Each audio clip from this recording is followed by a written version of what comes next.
सासू माँ जानती हैं क्या होने वाला है? अरे क्या हुआ, फिर से कोई नया सपना देख लिया क्या? हाँ सासू माँ, बहुत जोर से बरसात आने वाली है। आज कोई कपड़े मत धोना, सूख नहीं पाएंगे। अरे बहू, बाहर तो इतनी तेज धूप निकली पड़ी है, तुमको कहाँ बारिश नजर आ रही है? अरे मम्मी जी, मैंने सपने में देखा था बहुत जोर से बारिश होने वाली है, इसलिए बस आज कोई कपड़े नहीं धुलेंगे। अरे लेकिन इससे पहले भी तो कितनी बार तुझे सपने आए हैं, कभी कुछ सच भी होता है क्या? मम्मी जी, आप भी ना सपनों पर भरोसा करना चाहिए, भरोसा। अंजलि की सास उसकी कोई बात नहीं मानती, लेकिन उस दिन वाकई में शाम होते होते घने बादल आ जाते हैं और जोर से मूसलाधार बारिश होने लगती है। अंजलि, आज तो तुम्हारा सपना सच हो गया।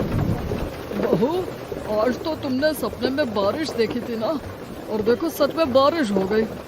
लगता है अगली बार से हमें तुम्हारी बात माननी पड़ेगी। पापा जी, मैं तो हर बार ही मम्मी जी से कहती हूँ, मेरे सपने सच हो जाते हैं, बस भरोसा रखिए।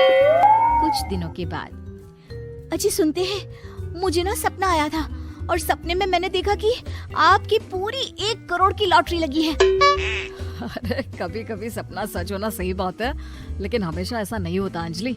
और वैसे भी लॉटरी लगने ही वाली है तो अच्छी बात है ना।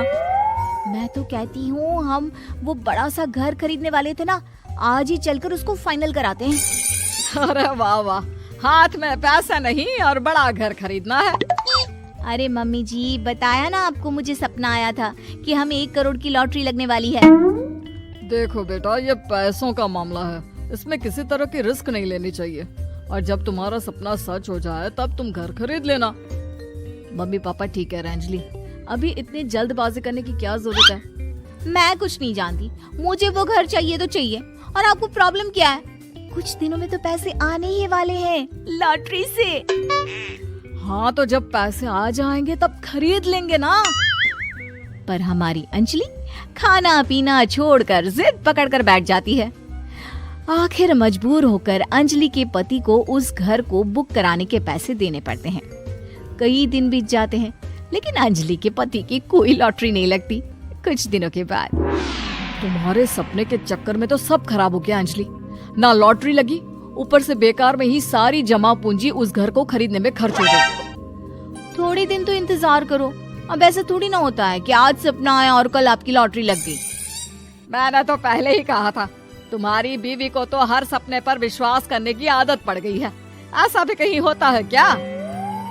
कुछ दिनों के बाद अचानक से अंजलि के पति के पास एक फोन आता है और पता चलता है कि उसकी 1 करोड़ की लॉटरी लग गई है।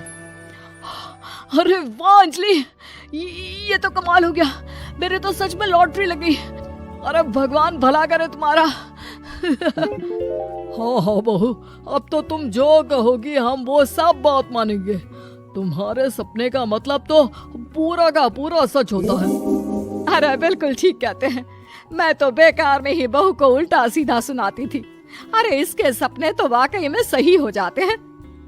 अपने घर वालों की बात सुनकर अंजलि मन ही मन बहुत इतराती है। उसे लगता है कि अब वो जो भी सपना देखेगी सच हो जाएगा। और इसी चक्कर में एक दिन अंजलि को सपना आता है कि अचानक उनके घर पर बहुत सारे मेहमान आने वाले हैं। यही सोचकर अंजलि अपनी सास को कहकर बहुत सारा खाना पहले से ही बनाकर रख लेती है। सुबह से शाम हो जाती है। हमने इतना सारा खाना बना लिया, लेकिन हमारे घर तो कोई मेहमान आया ही नहीं। हाँ मम्मी जी, अब तो रात होने आई है, लगता है ये खाना हम लोगों को ही खाना पड़ेगा। गुप्ता जी का परिवार पूरे 2 दिन तक उस खाने को खाकर खत्म करता है, लेकिन अंजलि की अपने सपनों पर भरोसा करने की आदत इतनी जल्दी छूटने वाली कहाँ थी। एक दिन अंजलि की सास अपने किसी रिश्तेदार के घर जाने के लिए कहती है, अरे अंजलि बहू, मैं जरा 2 दिन के लिए बुआ जी के घर जा रही हूँ। देखो तुम पीछे से घर को अच्छी तरह संभाल लेना। हाँ ठीक है मम्मी जी, आप चिंता मत करिए, मैं सब कुछ अच्छे से संभाल लूंगी। बहू, वैसे तो तुम सब कुछ बहुत अच्छे से ही करती हो, लेकिन देखो ये जरा ना सपनों पर भरोसा थोड़ा कम किया करो बेटा। क्या मम्मी जी, मेरे इतने सारे सपने तो सच हो जाते हैं, उसके बाद भी आपको शक ही रहता है हमेशा। अरे बेटा, कभी कभार की बात अलग है, लेकिन हमेशा इन बातों पर भरोसा करना बहुत बड़ा नुकसान भी करवा सकता है। तुम्हें इस बात को समझना चाहिए। ठीक है मम्मी जी, समझ गई। अब आप आराम से जाइए, मैं सब कुछ बहुत अच्छे से कर लूंगी। अंजलि की सास बुआ जी के घर चली जाती है। उसके जाने के बाद अंजलि एक दिन सुबह सोकर उठती है और जोर जोर से रोने लगती है। अरे क्या हुआ अंजलि, तुम रो क्यों रही हो? बहू सब ठीक तो है ना?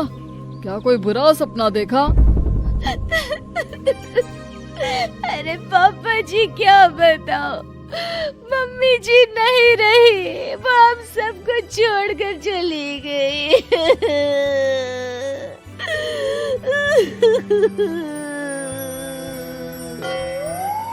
छोड़कर चली गई? अरे क्या मतलब है? वो तो अपनी बुआ जी के घर गई है ना? पापा जी, सासू माँ बुआ जी के घर नहीं, भगवान जी के घर गई है। अरे अंजलि, सुबह सुबह कैसी बात कर रही हो? बुआ के घर गई है, कुछ नहीं हुआ है उनको। मैंने सपने में देखा था, मम्मी जी भगवान को प्यारी हो गई है। अंजलि का पति उसे समझाने की कोशिश करता है, लेकिन अंजलि के बार बार कहने पर वो भी इस बात पर भरोसा कर लेता है कि अब उसकी माँ दुनिया में नहीं रही। सारे गांव में ये खबर फैल जाती है कि अंजलि की सास की मौत हो गई। भगवान, अब हम क्या करेंगे? तुम्हारे सर से माँ का साया उठ गया। मैं तो कहती हूँ पापा जी, इनको बुआ जी के घर जाकर मम्मी जी की डेड बॉडी को ले आना चाहिए, तब तक हम उनकी अंतिम यात्रा की तैयारी करते हैं। अंजलि का पति अंजलि की बात सुनकर बुआ जी के घर के लिए रवाना हो जाता है। उधर अंजलि अपनी सास के अंतिम संस्कार की सारी तैयारियां कर लेती है। मोहल्ले के सारे लोग वहां पर आकर इकट्ठा हो जाते हैं। बहुत बुरा हुआ, मेरी सास मुझे बहुत प्यार करती थी, बुआ जी के घर गई थी। अरे हमको क्या पता था कि भगवान जी के घर जा रही है। अंजलि ने अपनी सास की तस्वीर पर हार पहनाकर घर के बीचों बीच रख दिया। सब लोग आकर गुप्ता परिवार को सांत्वना दे रहे थे। थोड़ी देर बाद अंजलि का पति घर आता है और साथ में अपनी माँ को भी ले आता है। अरे बहू, मेरी तस्वीर पर हार क्यों चढ़ा रखा है? सब लोग अंजलि की सास को देखकर डर जाते हैं। अरे आप लोगों को डरने की कोई जरूरत नहीं है, मेरी माँ जिंदा है। ये तो मेरी बीवी के सपने के चक्कर में हम लोगों ने अपनी माँ को मरा हुआ समझ लिया।